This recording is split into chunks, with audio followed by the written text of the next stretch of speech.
What's up everyone, Ollie here. So LG sent me out one of their latest 75-inch mini LED TVs, and yeah, it's been pretty insane. It's a pretty crazy TV. Playing games and watching movies on it is a pretty cool experience. The design of the TV is pretty clean and minimal. I think most people will be happy with the design of this because it's just mostly a screen, right? There isn't anything else really to it. When it comes to the thickness of it, I actually think it's pretty thin for a mini LED TV. Most other sort of mini LED TVs are much thicker than this, mainly because obviously it has to have the LEDs, have to have cooling, all that sort of stuff, especially because of how bright it gets. If you have this hooked up to a wall, if you have it sitting on the wall, it should sit quite flat, and I think people will definitely enjoy that. When it comes to the ports on this TV, LG had definitely thought about it because none of the ports actually stick out the back of the TV. So you can have it sitting flush against the wall. You have 4 HDMI ports, 2 of them being HDMI 2.1 that can support 4K at 120 Hz.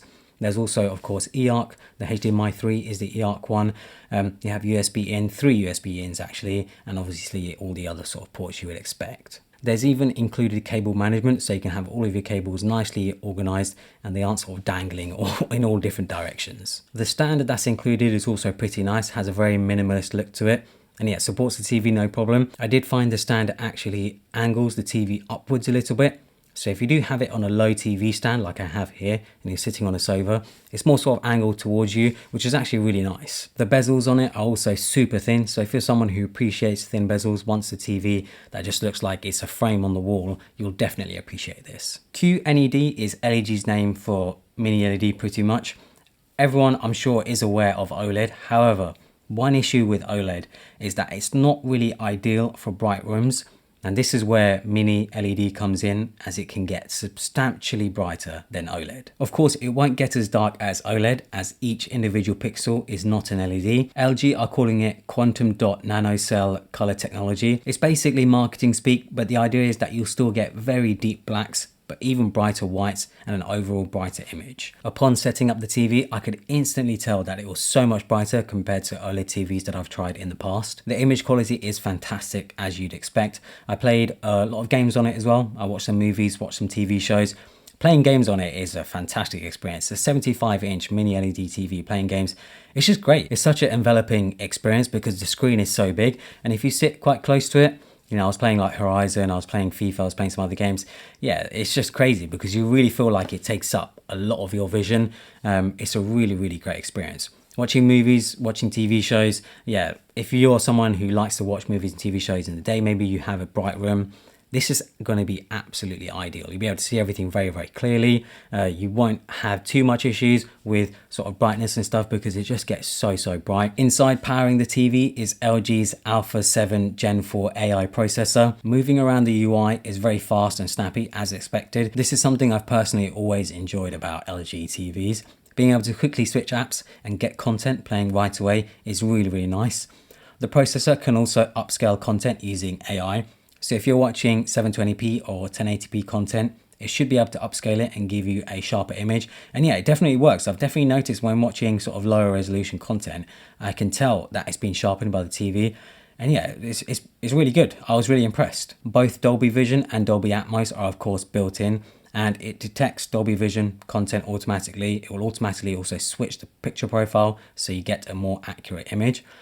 There are of course a bunch of other modes, including one of my favorites, that is filmmaker mode. I use this mode a lot when watching movies as it turns off all image enhancements and gives you the pure unaltered image. So I wanted to quickly show you the different picture modes that you have here. So I'm on my PS5 and obviously we're in HDR mode. We can choose vivid, standard, cinema, cinema again, game optimizer of course, and then we can choose filmmaker mode, which as I mentioned gets rid of all sort of enhancements, so you get a sort of unaltered image.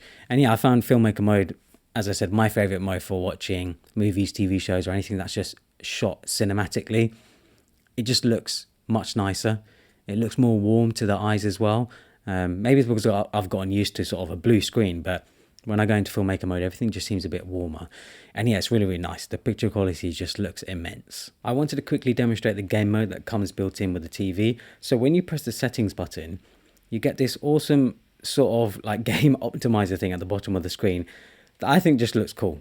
Like you can choose different options like standard, FPS, RPG, RTS, things like that. You can of course change all settings. You can go into the game optimizer itself. You can see your frame rate. I currently have it at 60 frames per second because obviously I'm not playing 120 frames per second game. And obviously you can go into all settings like usual, as you'd expect. And yeah, you can see the settings there. I have HDR mode turned on even. And then if we also go to the game optimizer, it will show us some additional settings for the game optimization sort of options, you could say. In here, as you can see, it's in purple as well. It has this sort of gamery design, if that's what you're into. We can turn it on and off if you want to. We scroll down, we can change the black stabilizer, white stabilizer, reduce blue light, turning off the game dashboard, game sound, enable and disable variable refresh rate. We can even change the menu color, so you can have it green if you want it green. You can have it orange if you want it orange. So yeah, this has definitely been designed with gamers in mind, and it's really nice to see because it's clear that LG have thought about people using this TV for PS5, Xbox or their PC. One thing that definitely impressed me with this TV was how deep the blacks actually get. So when there are dark scenes or parts of a scene which are completely black, it almost does look completely black. It's very impressive. I had it hooked up to my PS5 and I had HDR turned on and I was playing Horizon Zero Dawn. And yeah, it's just such a beautiful way to play this game. Bright parts and the dark parts, the difference between them, it's just incredible. It almost feels like you're sort of in the game. It's really hard to explain until you actually see it in person. I feel like recording it doesn't really do it justice, but it's just an incredible experience and it's a game that I absolutely love and it looked great on this TV. I think if you're looking for a high performance TV, that's not OLED because you need something that's bright, but you still want to be able to watch movies, TV shows with very good contrast, play games at 120 Hertz, connect up your PC, connect up your PS5, whatever it may be. This is definitely one of the best you can get. You know, I feel like I'm actually considering changing my TV in my living room, which is currently an OLED, to this, mainly because watching movies and TV shows in the day can be not the best experience. It's okay, but having something like a mini LED TV, watching movies, TV shows in the day, I'll be able to easily see them, no problem. And playing games as well, I think I would prefer the sort of brightness and the brighter image rather than having super deep, rich blacks. I think it's just a better experience, really. We'll see what I end up doing, but this TV is super, super impressive. And I think, like I said, if you're looking for a TV that does all those things, and you're not too concerned about having OLED, you want QNED, you want a super bright TV, yeah, this is definitely one of the best you can get. So hopefully you guys enjoyed this video. Follow me on Instagram and Twitter and subscribe for more.